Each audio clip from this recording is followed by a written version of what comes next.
नमस्कार, कार्यक्रम ग्लोबल टकमा यहाँहरूलाई स्वागत छ। म नारायण तिमलसना। मङ्सिर 4 का लागि हुन गइरहेको प्रतिनिधि सभा र प्रदेश सभा निर्वाचनका लागि यति बेला निर्वाचन आयोग, राजनीतिक दल, त्यसका जनप्रतिनिधिहरू, उम्मेदवारहरू, सुरक्षा निकायहरू अहिले धेरै तयारीमा जुटेको अवस्था छ। आज म विशेष गरेर प्रतिनिधि सभा र प्रदेश सभा सदस्य निर्वाचन ऐन 2074 को दफा ओसीले दिएको सुरक्षा व्यवस्थापन निर्देशिका अनुसार निर्वाचन आयोगले सुरक्षा व्यवस्थापन कसरी गर्ने भनेर चाहिँ आफ्नो निर्वाचन निर्देशिका, जुन सुरक्षा व्यवस्थापन निर्देशिका, त्यो अनुसार चाहिँ सुरक्षा व्यवस्थापन गर्ने भनेर भनेको छ। तर वास्तवमा मङ्सिर 4 का लागि निर्वाचनको सुरक्षा र यसको चुनौतीहरू के छन्, आज म विशेष गरेर सुरक्षालाई लिएर, सेक्युरिटीको विषयलाई लिएर हामी कुराकानी गर्नेछौँ। विशेष गरेर मतदान स्थल, मतदान गर्न जाने मतदाता, त्यसपछि त्यहाँ काम गर्ने कर्मचारी, समग्रमा सुरक्षाकर्मी, प्रतिनिधि लगायत समग्रतामा आज सुरक्षा कसरी गर्दा उपयुक्त होला र विशेष गरेर 10,888 वटा मतदान स्थल तोकिएको छ अहिले र करिब 4 लाख, लगभग 4 लाखको जनशक्ति प्रयोग गरिँदैछ। यो प्रयोग गरिँदै गर्दा सुरक्षा व्यवस्था कस्तो हुनुपर्छ, यसको व्यवस्थापन कसरी गर्ने र यसका चुनौतीहरू के छन्, आज यसै पेरिफेरीमा रहेर म कुराकानी गर्नेछु। मसँग हुनुहुन्छ नेपाल प्रहरीका पूर्व डिआइजी केशव अधिकारी। स्वागत छ सर। धन्यवाद। आरामै हुनुहुन्छ सर? ठिक छ, एकदम। निर्वाचन लागेको छ कि छैन? लागेको छ, देखिन्छ गाउँघरतिर, सहरतिर, सबैतिर। तपाईलाई पर्सनल्ली लागेको छ कि छैन? होइन, अब मत भन्ने कुरो आफ्नो रुचिको विषय हो, होइन। अब कार्यकर्ता के अरे नेताहरू जो विश्वासिला हिजो पनि थिए, आज पनि छन्, त्यस्ता उम्मेदवारलाई चाहिँ मतदान गर्ने हो, होइन। अब हामीलाई पनि अलिअलि छोएको छ अलिअलि। मत त खसाल्ने हो? मत त हाल्नै पर्यो नि, हाल्नै पर्यो। ओके, ठिक छ। मताधिकार विषयतर्फै आउँ सर। हजुर। अहिले सुरक्षा व्यवस्थापन निर्वाचन मङ्सिर 4 लाई लिएर गरिएको जुन यो सुरक्षा म्यानेजमेन्ट छ, पूर्व, त्यसपछि निर्वाचन, त्यसपछि पोस्ट इलेक्सन, अब यसलाई हेर्दाखेरि तपाईँले कस्तो पाउनु भएको छ अहिलेको सुरक्षा व्यवस्थापन? स्टार्टिङ पोइन्ट त्यहाँबाट सुरु गरौँ। तपाईँले प्रश्नको उठान राम्रो गर्नुभयो। म सुरुमा कसरी जान्छु भन्दा, निर्वाचन शान्तिपूर्ण तवरबाट सम्पन्न गर्नको लागि, होइन, मतदातालाई निर्भीक तवरबाट मतदान केन्द्रसम्म जाने आउने वातावरण बनाउनको लागि सबैभन्दा ठुलो कुरो शान्ति सुरक्षाको भूमिका चाहिँ अहम हुन्छ।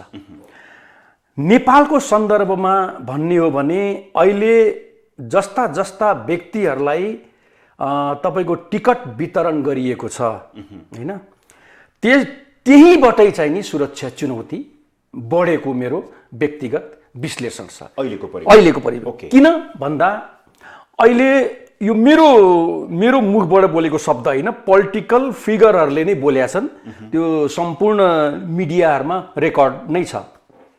अहिले पोलिटिकल पदहरू, होइन, धेरै पोलिटिकल पदहरू अन सेल छन्, होइन।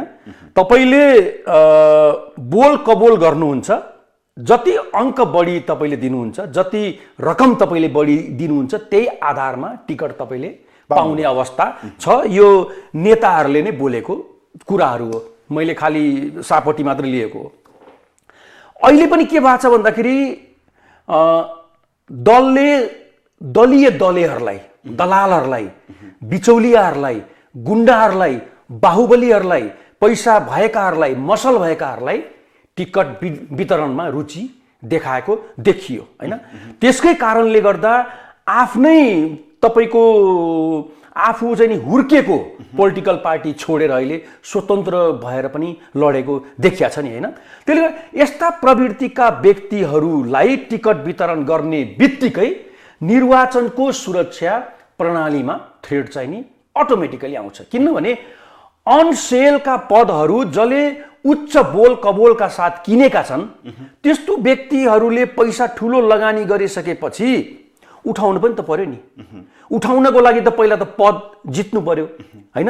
अनि जित्ने अवस्था नदेखेपछि जे पनि साम दाम दण्ड भेद जे गर्न पनि त्यस्ता प्रवृत्तिका व्यक्तिहरू उद्धत हुन्छन्। उद्धत हुने बित्तिकै प्रत्यक्ष रूपले शान्ति सुरक्षाको अवस्था चाहिँ नि खलबलिन्छ।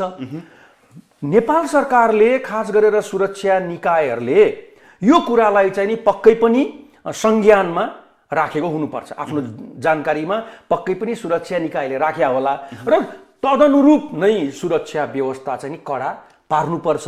तर यहाँ त कस्तो भन्दाखेरि सुरक्षाकर्मी पनि डिलेमामा छन्, दोधारमा छन्। भोलि सत्ता कुनाउने हो, भोलि त तपाईँको अहिलेको पदमा त कोही पनि रहिरहन त चाहँदैनन् हैन। बाई हुक अर क्रुक चाहिँ नि आफ्नो चाहिँ नि ब्याजमेटलाई पनि जितेर हुन्छ कि के हुन्छ, खालि सुरक्षाकर्मी मात्रै होइन भने निजामती कर्मचारी पनि। त्यसले गर्दा रिझाउने प्रवृत्ति ज्यादा छ। रिझाउने प्रवृत्ति हावी हुने बित्तिकै शान्ति सुरक्षा राख्ने सवाल चाहिँ नि प्रभावित चाहिँ हुन्छ। अब त्यसो भए जस्तै तपाईँले भन्नुभयो कि मसल मनी र मसल भएकाहरूलाई बढी टिकट वितरण गरिएको हुँदाखेरि त्यहीँबाट सुरक्षा समिति सुरक्षाका लागि बढ्यो एकदम। अब एउटा कुरा, स्वतन्त्र निष्पक्ष र भयरहित वातावरणमा निर्वाचन सम्पन्न गर्नु दायित्व भनेको सुरक्षा निकायबाट हुन्छ, त्यसमा पनि प्रहरीको अझै विशेष भूमिका हुन्छ भनेर भनिन्छ। अब टिकट वितरण भयो, प्रचार प्रसारमा नेताहरू गएका छन्, विशेष गरेर नेताहरूका अराजक गतिविधि जुन अभिव्यक्तिहरू भाषणमा सुनिन्छ त्यसलाई पनि कन्ट्रोलिङ गर्ने पावर भनेको त मेन पावर त निर्वाचन आयोग भयो हाम्रो संवैधानिक हैन। करेक्ट। त्यसमा तपाईँले कस्तो देख्नुहुन्छ? कारबाही भएको अवस्था देख्नुहुन्छ अथवा के छ? नेपालका नेताहरू युरोपिया रोगले ग्रस्त छन्। युरोपिया रोग भन्नाले उन्मादमा बोल्ने, जे पनि बोल्ने, आवेगमा बोल्ने र अहिले भर्खर बोलेको कुरा 1 घण्टापछि स्वामित्व नलिने। निर्वाचन आयोगले, संवैधानिक निकायले त का आयुक्तहरू पदाधिकारीज्यूहरूले बोलेको त मैले हरेक दिन टिभीमा चाहिँ सुन्छु कि हदैसम्म कारबाही हुन्छ, कडा कारबाही हुन्छ। स्पष्टीकरण र सचेत बाहेक कुनै पनि उम्मेदवारलाई आजको दिनसम्म कारबाही भएको देख्नु भएको छ? मैले त देखेको छैन। यो संवैधानिक निकाय जबसम्म कडाइका साथ प्रस्तुत हुँदैन तबसम्म चाहिँ नि सुरक्षा प्रतिकूल हरकत चाहिँ नि हुन सक्ने सम्भावना मैले जहिले पनि देख्छु। निर्वाचन आयोगले बोले अनुसारको व्यवहारमा पनि कारबाही गर्ने हो भने हत्किन्छ नि। तपाईँको उम्मेदवारी रद्द हुनु भनेको त धेरै ठुलो चाहिँ चोट लाग्नु हो नि।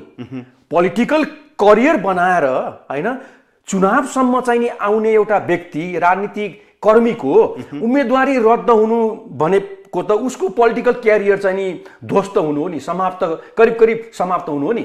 त्यो अवस्थाको कारबाहीमा निर्वाचन आयोग दृढ भएर अगाडि बढ्यो भने शान्ति सुरक्षाका आगामी दिनमा हुने चुनौती पनि अटोमेटिकली सम्बोधन हुन्छ। त्यसो भए अहिले पछिल्लो समयमा अहिले सुन्नमा आएको छ कर्मचारीका शङ्कास्पद गतिविधिहरू, त्यसमा सुरक्षाकर्मीको पनि, कर्मचारी र सुरक्षाकर्मीको सेटिङ यो हुन लागेको छ, हुँदैछ। त्यो तपाईँले एकदम ठिक भन्नुभयो। कुनै पनि राष्ट्र सेवकहरू हेर्नु न कुनै चाहिँ पोलिटिकल पार्टीसँग आबद्ध छन् हैन। स्वतन्त्र देख्नु भएको छ? यदा कदा अलिअलि होलान् तर तिनको त महत्त्व हुँदैन हैन। प्रत्येक चाहिँ सरकारी कर्मचारी आफूले इच्छाएको मतदान केन्द्रमा जान्छन्, डिक्टेट गर्छन्। प्रहरी प्रशासन जसले सिडिओ अफिसले हो नि खटाउने कर्मचारी, तिनलाई डिक्टेट गरेर जान्छन्। कहाँ जान्छन्? आफ्नो अनुकूल मतदान केन्द्रहरूमा, ताकि आफू चाहिँ जुन पोलिटिकल पार्टीसँग चाहिँ आबद्ध छ त्यो के अरे उम्मेदवारलाई जिताउन सकियोस्। अनि निष्पक्षताको कुरा चाहिँ नि कहाँ रह्यो भन्नुहोस् त? यस्ता कर्मचारीहरूलाई त मैले त कारबाही भएको आजसम्म देखेकै छैन।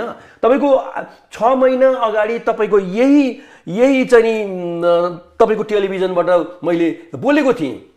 एकजना कर्मचारीलाई पनि चाहिँ नि कारबाही भएको मैले देखेको छैन। स्पष्टीकरण, सचेत, त्यो पनि कुनै कारबाही हो होइन नि होइन। बेदखल गरिदिनुपर्छ जिम्मेवारीबाट, बेदखल, अनि बल्ल अन्यको लागि पनि त्यो नजिर हुन्छ होइन।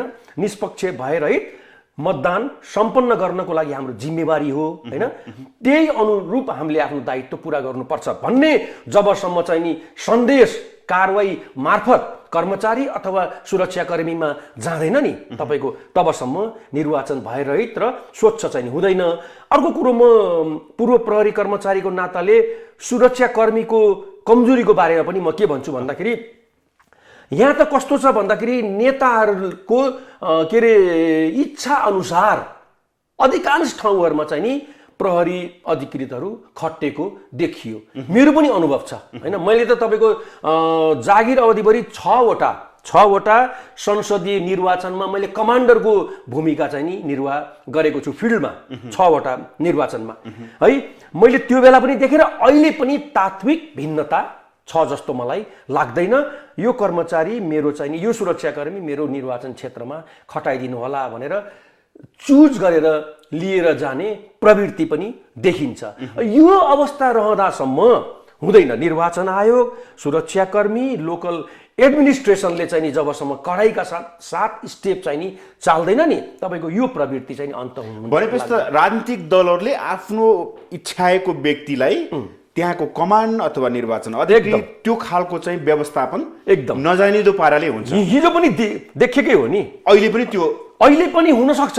हेर्नुस्, किनभने यो प्रवृत्तिको अन्त यही पात्र र प्रवृत्ति रहँदासम्म यो अभ्यास चाहिँ नि कहाँबाट अन्त्य हुन्छ?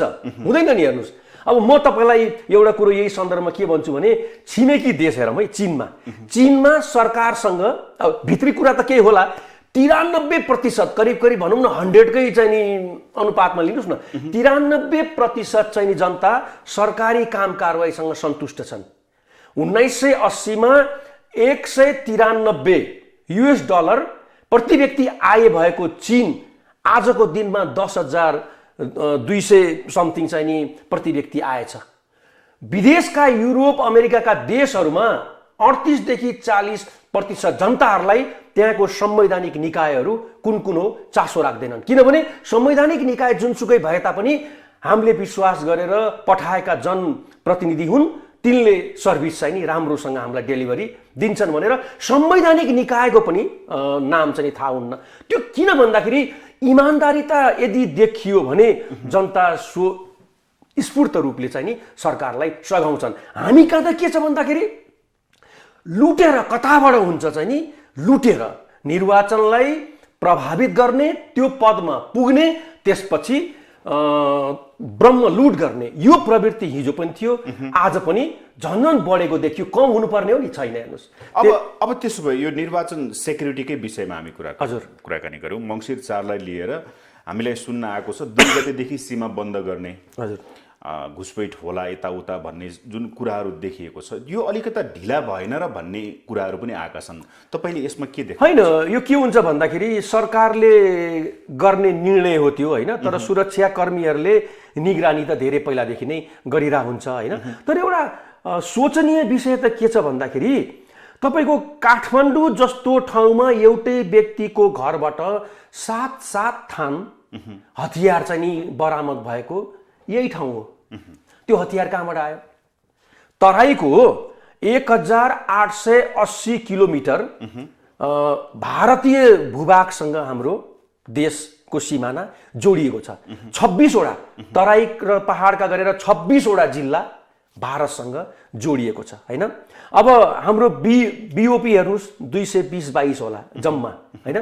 अब त्यो 200 बीओपीले चाहिँ नि 1880 किलोमिटर कति क्षेत्रफल हेर्ला तपाईँ भन्नुहोस् त। 60वटा हाम्रा चाहिँ सीमा प्रशासन कार्यालयहरू, सीमा सुरक्षा कार्यालयहरू छन् नेपाल पुलिसको होइन।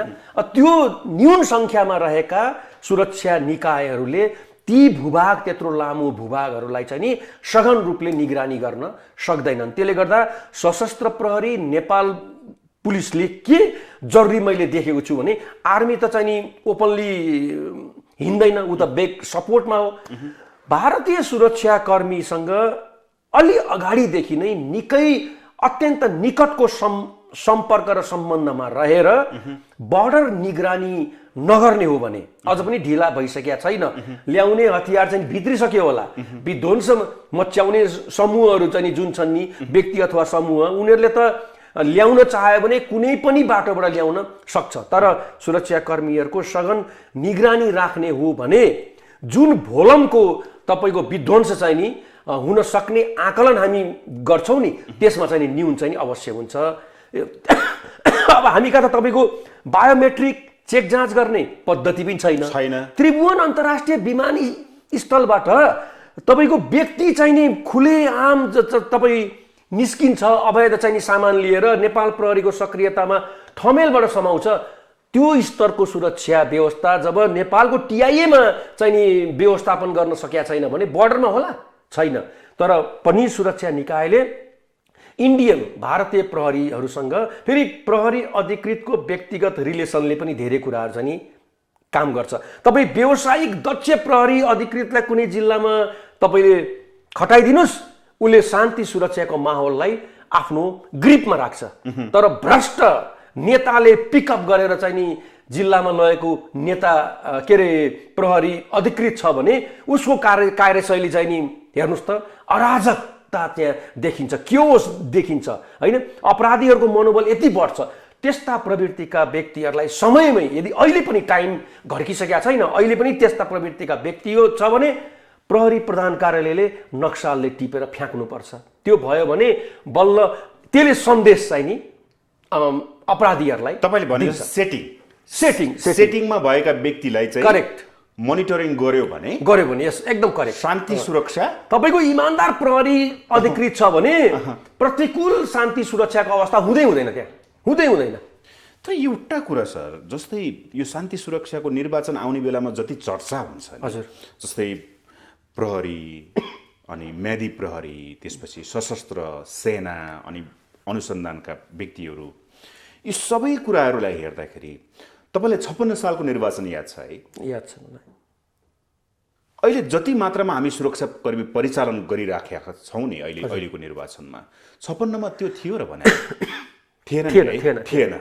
रिजन त्यो बेलाको के थियो, अहिलेको रिजन के देख्नुहुन्छ? यति धेरै बेकारको खर्च जस्तो भन्ने कुरा पनि आउँछ कि यसमा तपाईँको भनाइ के छ? होइन, हेर्नुहोस् है, जसै जसै समय बित्दै जान्छ त्यसै सुरक्षा थ्रेटहरू बढ्दै जाने हुन् होइन। 56 को जनघनत्व जनसङ्ख्या होइन, अपराधको ट्रेन्ड हेर्नुहोस् होइन, र ग्लोबली चाहिँ नि आएका परिवर्तनहरू हेर्नुहोस् होइन, त्यसको तुलनामा अहिले निश्चय पनि अहिलेको समय चाहिँ नि संवेदनशील चाहिँ हुन्छ नै। त्यो बेला भएका सुरक्षाकर्मी अथवा अन्य कर्मचारीहरूको जनशक्तिको तुलनामा अहिले मलाई लाग्छ पक्कै पनि डबल भएको चाहिँ नि अवस्था छ होइन। अब अहिले परिस्थिति पनि भिन्न छ होइन। त्यो बेलामा चाहिँ के थियो भन्दाखेरि अलिअलि है, म धेरै म भन्न चाहन्न, त्यो बेला के अरे नैतिकताको राजनीति गर्ने, इमान्दारिताको राजनीति गर्ने, सेवाभावले चाहिँ नि म राजनीति गर्छु भनेर यो फिल्डमा चाहिँ नि आउने व्यक्तिहरू देखिन्थ्यो। अहिले छैन। अहिले तपाईँ इमान्दार व्यक्ति, सेवाभावले ओतप्रोत भएको व्यक्ति, म राजनीति गर्छु मलाई टिकट दिनुस् भनेर त्यस्ता व्यक्तिहरूले चाहिँ नि जिम्मेवारी पाएको देख्नु भएको छ। तपाईँले अघि नै भन्नुभयो नि, टिकट मनी र मसललाई दिएको छ। अब यसले सुरक्षा चुनौती त बढायो। सुरक्षाकर्मीले जसले सुरक्षा दिन्छ, हजुर, अहिलेको जुन निर्वाचन हुनुभन्दा पूर्वको यो अवस्थालाई कसरी सुरक्षा व्यवस्थापन गर्दाखेरि उपयुक्त हुन्छ? त्यो व्यवस्थापन अहिले गरेको व्यवस्थापन सही छ या छैन? अलिकति नारायणजी म एउटा कुरा राख्न चाहे। विगतका जस्ता सुरक्षाकर्मीहरूको जुन प्रवृत्ति देखिन्थ्यो नि, अन्धभक्त भएर पोलिटिकल पार्टीहरूलाई सपोर्ट गर्ने, नाङ्गिदिने, त्यो प्रवृत्ति सुरक्षाकर्मीहरूमा अहिले कम छ। त्यो चाहिँ नि भन्नुपर्छ है, सही कुरा पनि कम छ। किन कम छ भन्दाखेरि त्यो ग्रुप बाहिरियो त्यसो भए प्रहरीबाट। त्यो के छ भन्दाखेरि करियरलाई दाउमा राखेर सम्झौता गरेर हिँड्ने प्रवृत्तिका व्यक्तिहरू चाहिँ अहिले कम छन्। किन पढे लेखेका पनि आएका छन् होइन, पढे लेखेका चाहिँ नि प्रहरी अधिकृतहरू पनि आएका छन् होइन। अब तपाईँ भन्नुहोस् न, एउटा प्रहरी जवान चाहिँ नि इनरोल हुँदाखेरि त्यो MA पाससम्म पनि भएको देखिएकै हो होइन। उसले अलिकति विवेक त प्रयोग चाहिँ नि गर्छ नै होइन। अब अलिअलि सङ्गठनमा त लुट्ने, खाने, अनि त्यसपछि संरक्षण खोज्ने होइन, नाजायज संरक्षण के लिमिटेड नै छैन, न्यूनीकरण छ एकदम। त्यसले गर्दा यो अवस्था, यो प्रवृत्तिको प्रहरी अधिकृत फिल्डमा जाने बित्तिकै 50% त सुरक्षा चुनौती त्यसै पनि सेलाएर जान्छ।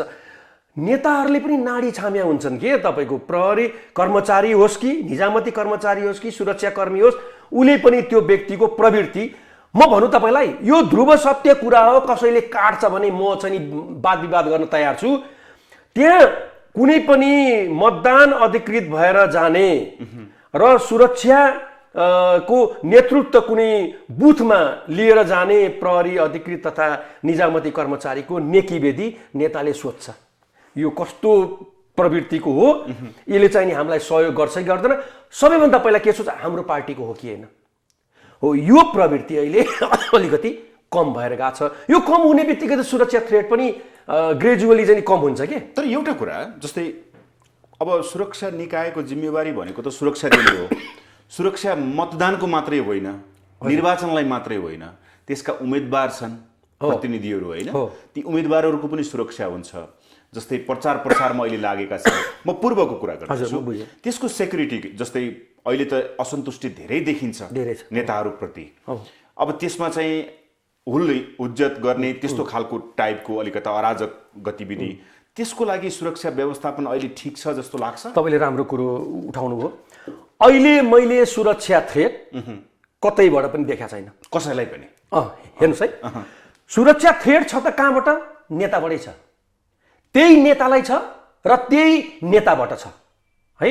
सुरक्षा थ्रेट नेतालाई छ, किनभने बग्रेलती आश्वासनको पोकाहरू त यति बाँडे जनताले चाहिँ थेग्न नसक्ने गरेर आश्वासनको पोकाको भार चाहिँ नि बोकाइदिएछन्। गरे केही एउटा पोका पनि खोल्ने काम भएको छैन। अनि थ्रेट कहाँबाट छ त? त्यही जनताबाट, जसले ती नेताहरूलाई चुनेर पठायो नि, त्यो नेताहरूलाई त्यही जनताबाट थ्रेट छ, पहिलो कुरो। दोस्रो कुरो, नेताबाट चाहिँ नि शान्ति सुरक्षा बिग्रिने सम्भावना पनि त्यत्तिकै छ, किनभने तपाईँको इमान्दारिता त कसैले देखाएनन् होइन, देखाएनन्। जनतामा यति आक्रोशको चाहिँ नि त्यो लेभल बढेको छ होइन, त्यसले गर्दा आन्तरिक सुरक्षा थ्रेट मात्रै मैले देख्छु, बाहिर थ्रेट चाहिँ छैन। अब हिजो मात्रै कि अस्ति मात्र मैले गृह मन्त्रालयको प्रवक्ताजीले बोलेको देखाएको थिएँ, 23वटा समूहबाट थ्रेट छ। म मान्दिनँ। किन थ्रेट भने हो, विप्लव समूहको पनि विज्ञप्ति आएको छ होइन। यहाँ त के छ भने एउटा कुनै व्यक्तिले अथवा कुनै एउटा समूहले तपाईँको पर्चा चाहिँ नि बहिष्कार गर्छु भनेर पर्चा बाँडेकै आधारमा त्यो समूहलाई पनि थ्रेटमा राखेको छ होइन। त्यस्ता समूहले निर्वाचन प्रभावित गर्न सक्ने अवस्था मैले देख्दिनँ। हजुर, हिजोको दिनमा 110 120वटा पनि त समूह चाहिँ थियो नि त होइन। तराई केन्द्रित समूह पनि थियो, हिमाल मङ्गोल अर्गनाइजेसनले पनि यो गएको निर्वाचनमा चाहिँ थ्रेट चाहिँ क्रिएट गर्न सक्ने भन्ने कुरा आएको थियो, तर ऊ आफै गएको लोकल इलेक्सनमा चाहिँ सहभागिता जनायो होइन। त्यसले गर्दा हो, सरकारले विश्लेषण गरे होला, 23वटा होला, 24वटा होला, भोलिको दिनमा 2टा पनि नहोला होइन। निर्वाचनको सङ्घारमा चाहिँ नि के अरे नजिकै चाहिँ नि 23 को सट्टा 46 पनि होला थ्रेट। तर यी सम्पूर्ण समूहको गतिविधि सरकारले निगरानी गर्नुपर्छ। यहाँ त कस्तो भयो भन्दाखेरि विदेशमा कुनै व्यक्तिको बारेमा सूचना लिनको लागि अर्बौं डलर चाहिँ नि खर्च गरेको पनि त दृष्टान्त छ नि, हामी त पढेका छौँ नि, न्युजमा आउँछ। हामी कहाँ त हेर्नुहोस् त यति अप्रासङ्गिक गरिदिएछन् यो सूचना दिने संयन्त्रलाई, यति गैर जिम्मेदार बनाइदिएछन्, यति साधन स्रोतले चाहिँ नि के अरे कमजोर बनाइदिएछन्। तपाईँसँग जनशक्ति निर्वाचनको लागि चाहिने त हतियार हो, जनशक्ति हो, वाकिटकी हो होइन, अन्य पनि छन् नि, असभावहरू चाहिँ नि धेरै आवश्यक हुन्छ नि। तपाईँसँग सूचनै छैन, यी सम्पूर्ण चाहिँ नि सामग्रीले तपाईँ अपडेट हुनुहुन्छ, सूचनै छैन, के गर्नुहुन्छ तपाईँ होइन। त्यसले सूचना दिने संयन्त्रलाई लगानी कहिले पनि छैन, स्रोत साधन पर्याप्त छैन, सुरक्षाकर्मी छँदै छैन। तपाईँ गएको निर्वाचनमा पनि हतियार त्यही आर्मीसँग माग्या होइन, आर्मीलाई पनि त खाँचो त होला नि, उहाँको आन्तरिक हो कुरो, अब हामीलाई थाहा हुने कुरो भएन। तर आर्मीसँग चाहिँ नि हतियार लिएर चलाउने अनि सञ्चार सेट हामीले तिमीहरूले मागे जति दिन सक्दैनौँ, तिमीहरूको मोबाइल युज गर्नु भन्ने, मोबाइल त व्यक्तिगत प्रयोजनको लागि हो नि, त्यो विश्वसनीय हुन्छ? कुनै पनि मोबाइलमा तपाईँको सेवा प्रदायक सम्बन्धित संस्थाले अनुगमन निगरानी गरेको देख्नु भएको छ? विदेशमा त नारायणजी तपाईँले मोबाइलको दुरुपयोग गर्नुभयो भने सेक्युरिटी अलर्ट हुन्छ। सेक्युरिटी अलर्ट भएर तपाईँको चाहिँ नि मोबाइल तपाईँ जहाँ छ त्यहाँ चाहिँ नि सुरक्षाकर्मी आउँछ। यहाँ त्यो अवस्था छ, अनुगमन त गर्न सकिरहेको छैन भने कारबाहीको त धेरै चाहिँ नि टाढाको तपाईँले यही भनिरहँदाखेरि निर्वाचन आउँदा सुरक्षा निकायलाई दसैँ आयो, कर्मचारीलाई दसैँ आयो। हजुर, यो देशलाई लुट्ने मात्रै जसरी हुन्छ खर्च मात्रै गराउने स्थानीय तहको निर्वाचन भन्दा बढी अहिले खर्च हुँदैछ।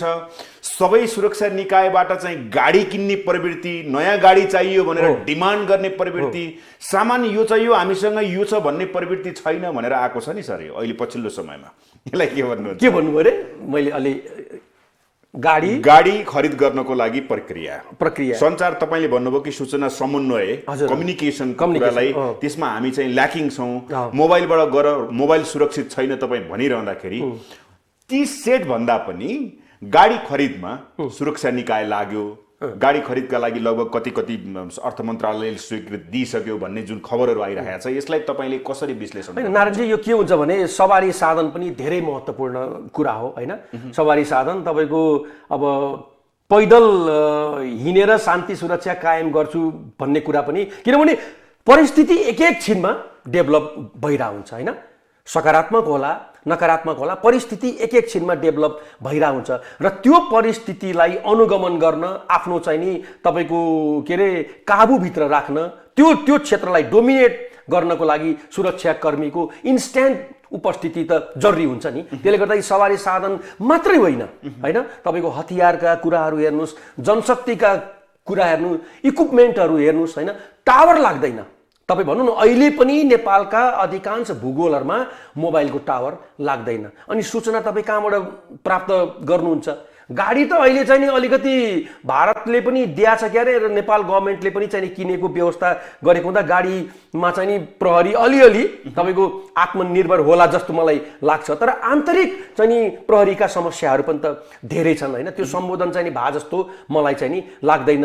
र मैले अघि तपाईँलाई अलिकति छोडेँ, जुन यो शान्ति सुरक्षालाई प्रतिकूल प्रभाव पार्ने सङ्घ समूहहरू जुन छन् नि, त्यो सङ्घ समूहहरूबाट मैले किन थ्रेट देखाएको छैन भन्दाखेरि लामो द्वन्द्व चाहिँ नि नेपाली जनताहरूले भोगिसके।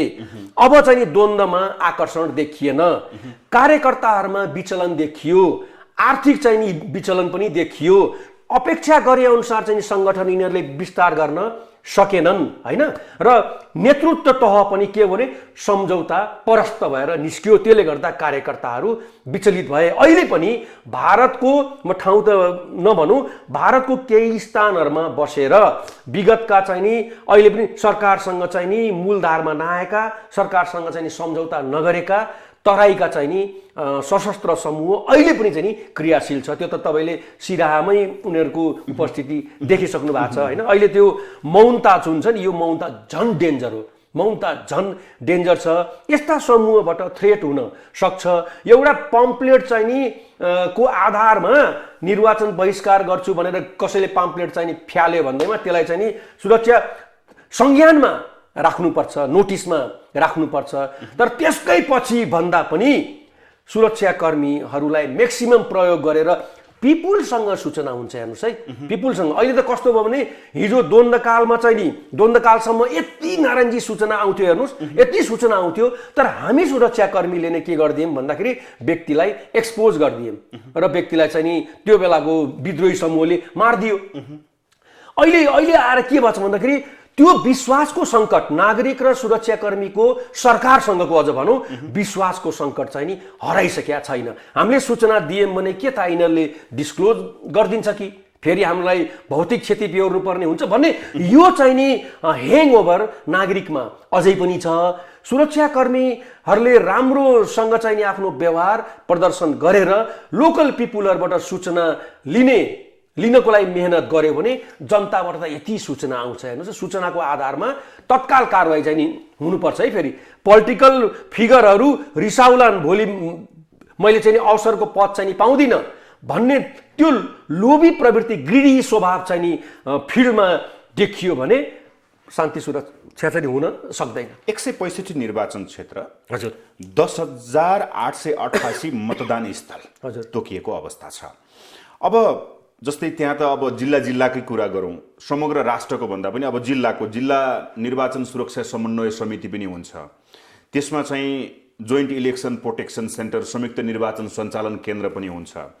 प्रमुख जिल्ला अधिकारी त्यहाँको प्रमुखै भइहाल्यो, अनि सुरक्षा निकायहरू भए, अनि निर्वाचन सुरक्षा सेल भयो। यी सबै निकायहरू मतदान पूर्वको तयारी र मतदान गर्दाको दिनको तयारी, जस्तै घुम्ती टोली, मतदान केन्द्रहरू, स्ट्राइकिङ टोली, बम डिस्युजल, अघि तपाईँले भने जस्तो सञ्चार सुरक्षा सञ्चार सेटको कुरा, अनि त्यसपछि यदि अनिश्चित भयो भने के गर्ने भन्ने कुरा, यी सबैलाई आधार मान्दाखेरि सर निर्वाचन सुरक्षा व्यवस्थापन 30 दिनको लागि अहिले 4 लाख करिब जनशक्ति छ। निर्वाचन अधिकृतको सुरक्षा होला, मतदानको पत्रको सुरक्षा होला, यी सबैलाई म्यानेजमेन्ट पहिलाको निर्वाचन, स्थानीय तहको निर्वाचनलाई आधार मानेर हेर्दाखेरि अहिले कस्तो होला जस्तो लाग्छ? के भइरहेको छ?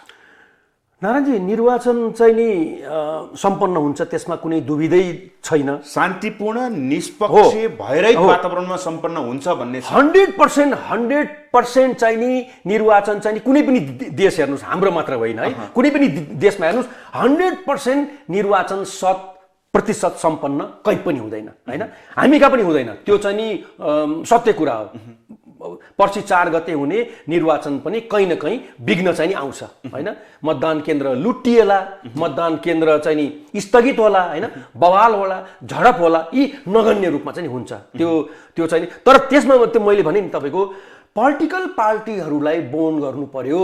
जुन तपाईँले भन्नुभयो नि, यो समिति छ, जिल्ला स्तरीय समिति, पोलिटिकल पार्टीहरूलाई बोलाएर हुन त गर्छन् नै होइन, निर्वाचनभन्दा अगाडि सहयोग गर्ने, सबैजना मिलेर शान्ति सुरक्षा राख्ने हुन्छ, त्यो निर्णय त हुन्छ, तर इमान्दारीका साथ कार्यान्वयन चाहिँ हुनुपर्छ होइन। यो भयो भने तपाईँको जतिसुकै प्रतिकूल अवस्था होस्, तपाईँको निर्वाचन सम्पन्न हुन्छ।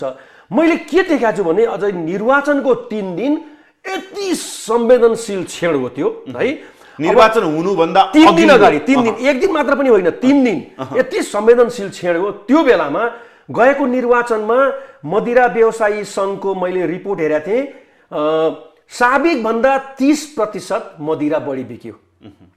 सोही अनुपातमा के अरे यो खसी र कुखुराको मासु पनि बढी बिक्यो। मिटको व्यापार पनि साबिक भन्दा 30% 40% बढ्यो। मदिरा सङ्घले त हाम्रो व्यापार चाहिँ नि निर्वाचनको बेला 30% अझ बढ्यो भनेको छ। यो पालि 50% को हाराहारीमा पुग्ने भनेर मेरै साथीहरू पनि छन् त्यो संस्थामा, मैले चाहिँ सुने। यो 2 दिन यो मदिरा सेवन गरिसकेपछि व्यक्तिले आफ्नो सन्तुलन गुमाउँछ, अनि त्यसपछि त्यस्ता व्यक्तिलाई हतियार भिडाइदिने होइन, अनि त्यही व्यक्तिहरूलाई चाहिँ नि निर्वाचन बिथोल्न प्रयोग गर्ने सम्भावना म्याक्सिमम हिजो पनि थियो, अस्ति पनि थियो र 4 गते पनि नहोला भन्न सकिन्न। त्यस्ता व्यक्तिहरूलाई निगरानी गर्नको लागि तपाईँको सुरक्षाकर्मीहरूले अत्यन्त चाहिँ नि संवेदनशील हुन जरुरी छ जस्तो मलाई लाग्छ होइन। अनि त्यसपछि त अब पैसा वितरण गर्नेदेखि यो 3 दिनको शान्ति सुरक्षाको मुद्दालाई प्रभावित गर्नको लागि यो 2-3 दिन चाहिँ नि काफी हुन्छ। यो 2-3 दिनमा चाहिँ नि म्याक्सिमम तपाईँले भन्नुभयो नि म्यादी प्रहरी त त्यति भरपर्दा विश्वासिला हुँदैनन्, तर सङ्ख्याको के अरे मतदान केन्द्रको व्यवस्थापनमा उनीहरूको भूमिका त ठुलो हुन्छ होइन। लाइन लाउनेदेखि लिएर व्यक्तिलाई रोक्ने होइन, अनधिकृत प्रवेशलाई रोक्ने, यी काममा त म्यादी प्रहरीहरू एकदम हुन्छ। तर एक्सनमा जाँदाखेरि त म्यादी प्रहरीको त्यति प्रभावकारी तपाईँको भूमिका उपभोग त हुँदैन। अब अहिले मतदान केन्द्रमा 6 गते हेर्नुहोस् त प्रहरी 3 जना मात्रै छ। मैले सुरक्षा योजना हेरेको थिएँ, तपाईँको अति संवेदनशीलमा पनि 3 जना छ, संवेदनशीलमा पनि 3 जना छ, सामान्य पनि 3 जना छ। के अरे 12, 9, 8 होइन, अति संवेदनशील 12, अर्कोमा 9 र 8 यस्तै सङ्ख्या छ। यो सङ्ख्याले चाहिँ नि सुरक्षा हुने होइन, यो त मनोवैज्ञानिक तपाईँको सोच हो के नागरिकलाई कसरी के अरे निर्वाचन शान्तिपूर्ण तवरबाट सम्पन्न हुन्छ, तपाईँहरू निर्धक्क भएर आउनुहोस् भनेर यो मनोवैज्ञानिक चाहिँ नि सान्त्वना दिन सक्नुपर्छ सरकारको तर्फबाट। तब बल्ल चाहिँ नि र अपराधी प्रवृत्तिका व्यक्तिहरूलाई समयमै धरपकड गर्दै खोरमा हाल्ने हो भने तपाईँको निर्वाचन चाहिँ नि प्रभावित हुँदैन। अब छिटफुट त भोलि पनि हुन्छ 100%। संवेदनशील अति संवेदनशील भनेर भन्नुभयो। हजुर, लगभग 3-4 तहको जुन टास्क फोर्सहरू चाहिँ निर्माण गरिएको छ निर्वाचनका लागि भनेर, त्यो जुन म्यादी, प्रहरी, सशस्त्र र सेना अनि अरू अनुसन्धान जुन यो कोअर्डिनेसन छ नि, सहकारी र समन्वय, हजुर, यो कस्तो हुनुपर्छ जस्तो लाग्छ? के देख्नुहुन्छ? यो सुरक्षाकर्मीको समन्वय। मैले मतदान दिनको कुरा गर्दैछु। तपाईँले कस्तो राम्रो क्वेसन गर्नुभयो भने मेरो पनि अनुभव चाहिँ सुनाउँछु र अहिले पनि त्यो प्रवृत्ति छ अरे।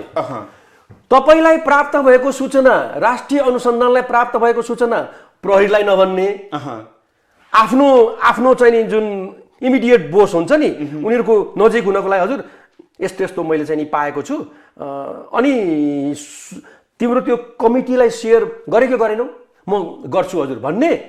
अब आफ्नो चाहिँ नि त्यो महत्त्व कायम राख्नको लागि त्यो सूचना पनि नगर्ने र पुलिसले पाएको सूचना पनि राष्ट्रिय अनुसन्धान विभाग होस् कि अन्य निकायहरूलाई जानकारी नगराउने, आफूसम्म सीमित राख्ने। यो प्रवृत्ति चाहिँ नि हिजो पनि मैले त देखेकै हो, मैले बेहोरेको पनि हो, अहिले पनि त्यस्तो प्रवृत्ति छ भन्ने मैले सुनेको छु होइन। तर सुने अनुसार त त्यति भोलममा त नहोला होइन, किनभने कसैले पनि आफ्नो जिम्मेवारी पुरा गर्न त्यो हदसम्म लापरवाही गर्ला जस्तो त लाग्दैन। तर इमान्दारिताका साथ चाहिँ नि कमिटीमा बस्ने व्यक्तिहरूले सूचना चाहिँ नि तपाईँको प्रवाह गर्न चाहिँ नि चुक्नु हुँदैन। त्यो गर्यो भने पनि धेरै। अब जस्तै प्रहरी, सशस्त्र अब सामान्य अवस्थामा, अलि बढी अवस्थामा अनि अलि खतरै भयो भने हजुर सेना परिचालन गर्ने भनेर भनिन्छ होइन। सुरक्षामा त्यो खण्ड छ नि, त्यसको समन्वय कोअर्डिनेसन कसरी हुन्छ? संचार सेट एक आपसमा त्यो खालको समन्वय भएको, छलफल भएको तपाईँको मात्रै हुन्छ? तपाईँको एउटा निर्वाचन सुरक्षा गर्ने एउटा सेल हुन्छ, त्यसमा आर्मी सबै निकायहरू त्यहाँ बस्छन्। जसरी चाहिँ नि सूचनाहरू डेभलप हुन्छ त्यो आफ्नो निकायलाई चाहिँ नि त्यो सूचना चाहिँ नि सम्प्रेषण हुन्छ, त्यसमा कुनै शङ्कै छैन। तर इमान्दारीका साथ बाहिरबाट प्राप्त हुने जुन सूचनाहरू हो नि, त्यो सूचनाहरू सेयर गर्न हामी चाहिँ नि उदार मन चाहिँ नि देखाउँदैनौँ के। त्यो हिजो पनि थियो, त्यो इमान्दारी त छैन, अझै पनि छैन। अहिले मलाई त मैले अघि भने नि चेन्ज त आएको छ, हेर्नुहोस् धेरै आएको छ। तर त्यस्ता प्रवृत्तिका व्यक्ति अझ पनि छन्। नारायणजी, एउटा कुरो हामीले छोएकै छैनौँ। अहिले नेपालमा नेपालकै सरकारको तपाईँको आँकडा हेर्ने हो भने, न्युजमा आँकडा हेर्ने हो भने 20,000 शरणार्थीहरू यहाँ छन् भन्ने सुन्यो। हामी त खालि के अरे तराईतिर चाहिँ बवाल हुन्छ, भित्री मधेसतिर, पहाडतिर, हिमालतिर बवाल गर्ने, बहिष्कार गर्ने समूहहरू यहाँ छन् भन्ने हामीले त्यतातिर मात्रै विश्लेषण गरेका छौँ। हुन त सुरक्षाकर्मीहरूले यो कुरालाई पनि पक्कै पनि के अरे जानकारीमा त लिएकै होला। 20,000 शरणार्थी छ भन्ने नेपाल सरकारको आँकडा छ होइन। यो गएको भारतको 75औं स्वतन्त्रता दिवसको अवसरमा नारायणजीले पनि सुन्नुभयो होला, रोहिङ्गा शरणार्थीलाई प्रयोग गरेर दिल्लीमा चाहिँ नि अराजकता फैलाउने प्रयास भएको होइन। तर सुरक्षाकर्मीहरूले टाइमली त्यो सूचनालाई चाहिँ नि क्याच गर्यो होइन, ठुलो विध्वंस हुनबाट जोगियो। यहाँ सक्रिय केही समूहहरूले यिनीहरूलाई चाहिँ प्रयोग गर्दैनन् भन्ने ग्यारेन्टी छ कुनै? त्यो ठुलो डरलाग्दो अवस्था पनि हुन सक्छ। यिनीहरूलाई प्रयोग गर्ने होक्स कलको लागि चाहिँ हुन सक्छ होइन, सेबोटेज गरिदिने होइन, आतंक मचाइदिने, यस्ता कुराहरूलाई बिचरा अहिले त यिनीहरूलाई शरणार्थीहरूलाई हातमुख जोड्ने समस्या छ नि। भारतबाट निर्बाध रूपले 8 जना शरणार्थी आउँदा यत्रो किलोमिटर 300-400 किलोमिटरमा सुरक्षाकर्मीले नदेख्ने काठमाडौँमा आएर मात्र चाहिँ नि यिनीहरू पक्राउ पर्ने भने यो हदसम्मको पोरस के पालै के छिद्र चाहिँ नि भएको अवस्थामा शान्ति सुरक्षाको मुद्दालाई प्रभावित चाहिँ नहोला भन्न सकिन्न। यी कुराहरूलाई पनि तपाईँले सरकारले पक्कै पनि संज्ञानमा त लिएको होला। तर निगरानी चाहिँ नि पल पल गर्यो भने अझ टाइम त छ नि हैन? तपाईँ त अनुभव मान्छे, हजुर, 6वटा निर्वाचन गराएको मान्छे। हजुर। चुनौतीहरू त धेरै छन् सर, सुरक्षालाई थ्रेटन अलि धेरै छ। तपाईँले भनेअनुसार जति पनि अहिले कुराहरू आए, यो फर्जी मतदानको कुरा, बुथ कब्जाको कुरा, यस्तो सम्भावनाको लागि चाहिँ सुरक्षा व्यवस्थापन, सुरक्षा संयन्त्र के गर्यो भने उपयुक्त हुन्छ भन्ने कुरा हो। यो परिस्थिति तत्काल सिर्जना हुने हो कि यो परिस्थिति त योजना त बुनिरा हुन्छन्, तर त्यो त उनीहरूको कार्यकर्ता र नेताको बीचमा सीमित हुन्छ नि हैन? सुरक्षाकर्मीलाई चाहिँ थाहा हुन्न। मैले के भन्छु भने त्यही भएर भन्छु कि पञ्चायत कालमा स्वर्गीय गणेशमान सिंहज्यू हैन लगायत कृष्णप्रसाद भट्टराईज्यूहरू अन्य वामपन्थी नेताहरूलाई को सहयोगी भएर हिँड्थे नि छाता ओढाएर, त्यो सुरक्षाकर्मी हुन्थे।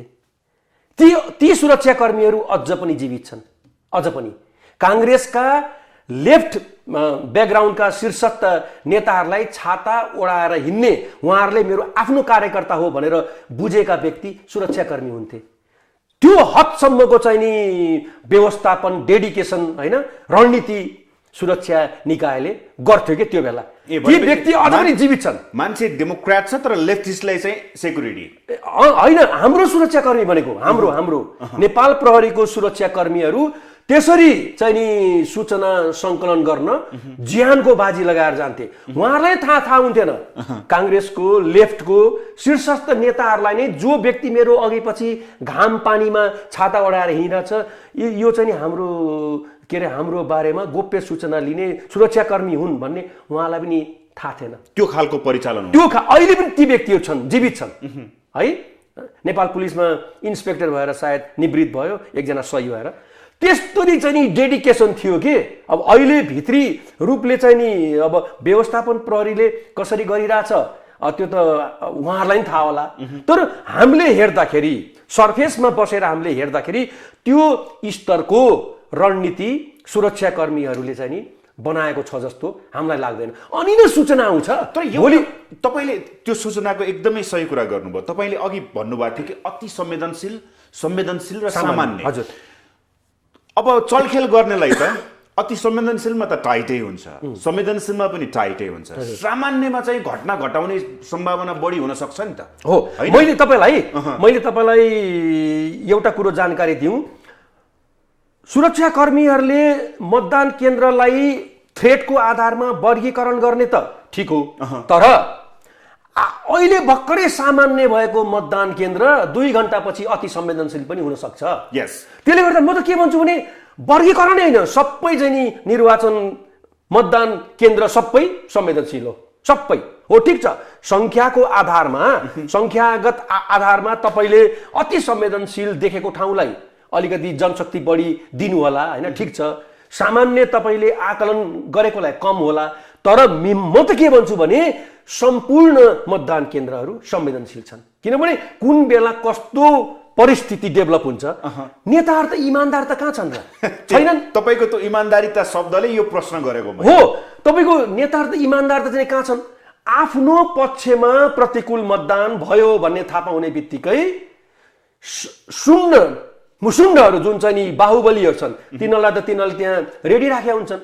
मतदान केन्द्रभित्र प्रतिनिधि भएर पो बस्न पाउन्नन्, तर बाहिर त चाहिँ नि मतदान गर्ने लाइनमा त हुन्छन्, तिनै हुन्छन् होइन। ती गुन्डा आवाराहरू नै हुन्छन् जसले चाहिँ नि नेताहरूलाई यो ठाउँमा पुर्याइदिन्छन्। त्यस्ता व्यक्तिको खाँचो त चाहिँ नि हुँदैन, पालेर राखेका हुन्छन् हैन।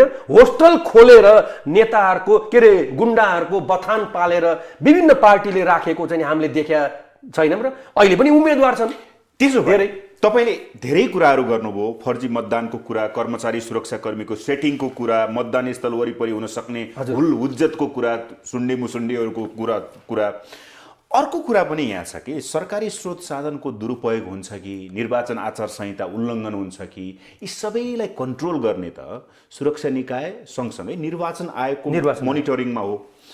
भनेपछि यी सबै चुनौतीहरूलाई मध्यनजर गर्दै सुरक्षा निकायलाई, निर्वाचन आयोगलाई र राजनीतिक दलहरूलाई तपाईँको सन्देश के छ र मतदातालाई तपाईँको सन्देश के छ? म त के भन्छु भने निर्वाचन आयोगले संवैधानिक निकायले जसरी निर्वाचन आचार संहिता उल्लङ्घन गर्नेहरूलाई हामी हदैसम्म कारवाही गर्छौँ भन्या छ, त्यसलाई व्यवहारमा देखियो भने मात्रै निर्वाचन चाहिँ नि शान्तिपूर्ण तौरबाट, सुरक्षाकर्मी त माध्यम मात्रै हो, माध्यम हो। शान्ति संवैधानिक निकायहरूले दिने आदेश चाहिँ नि पालना गर्ने अङ्ग हो। ती अङ्गहरूले कुन आधारमा टेक्ने त?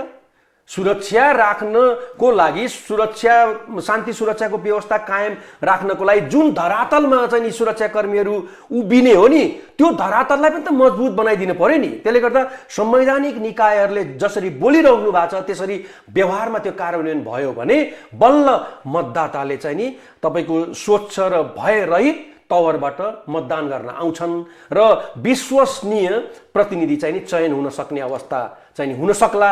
अन्यथा हिजो पनि अब उही तपाईँको राजेन्द्र लिङ्गदेनजीले चाहिँ नि बोल्नुभयो नि, हामीलाई चोर भन्छन्, न्युजमा आयो नि चोर भन्छन्, त्यस्तै प्रवृत्तिका पात्रहरू भोलि पनि निर्वाचित चाहिँ नि होलान्। यो कुरामा चाहिँ नि संवैधानिक निकाय लगायत सम्पूर्ण चाहिँ नि र अझ नेताहरू पनि इमानदार हुनुभयो भने उहाँले सोचे अनुसारको निर्वाचन पद्धति चाहिँ नि विकास हुन्छ। सुरक्षा निकायलाई सन्देश के छ?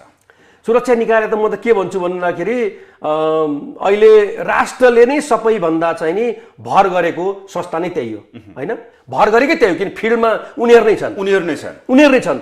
उनीहरूले नै हो। उनीहरू इमानदार भयो भने निर्वाचन राम्रोसँग सम्पन्न हुने भयो, बेइमान भयो भने जहाँ तहीँ अस्तव्यस्त हुन्छ, होइन? त्यसले गर्दा सुरक्षाकर्मीले चाहिँ नि अनुशासित संस्थाको सदस्य भएको नाताले उनीहरूबाट त्यो हरकत चाहिँ नि होला जस्तो लाग्दैन। तर पनि इमानदार प्रहरी अधिकृतहरू भन्दा बेइमान मैले कुन अर्थमा भने भन्दाखेरि नेताहरूले चाहिँ नि चयन गरेर लगेका त्यस्ता व्यक्तिबाट शान्ति सुरक्षा प्रभावित हुन्छ। तिनीहरूलाई समयमै नक्सालले निगरानी गर्नुपर्छ र बढीभन्दा बढी तपाईँको सूचना संयन्त्रको सरकारले अब योभन्दा बढी त दिनै सक्दैन, होइन? जति छ त्यो चाहिँ नि जनशक्तिलाई प्रयोग गरेर, साधन स्रोतलाई प्रयोग गरेर तपाईँको म्याक्सिमम चाहिँ नि सूचनाहरू सङ्कलनको लागि यदि लागि पर्ने हो भने मात्रै शान्ति सुरक्षा चाहिँ नि लाई असर पर्दैन। धेरै धेरै धन्यवाद छ सर, आइदिनु भयो। Thank you. उहाँ हुनुहुन्थ्यो नेपाल प्रहरीका पूर्व डिआइजी केशव अधिकारी। हवस् त, आजको लागि कार्यक्रम ग्लोबल टक यति नै। सम्पूर्ण टिमसहित मलाई पनि आज्ञा दिनुहोस्। नमस्ते।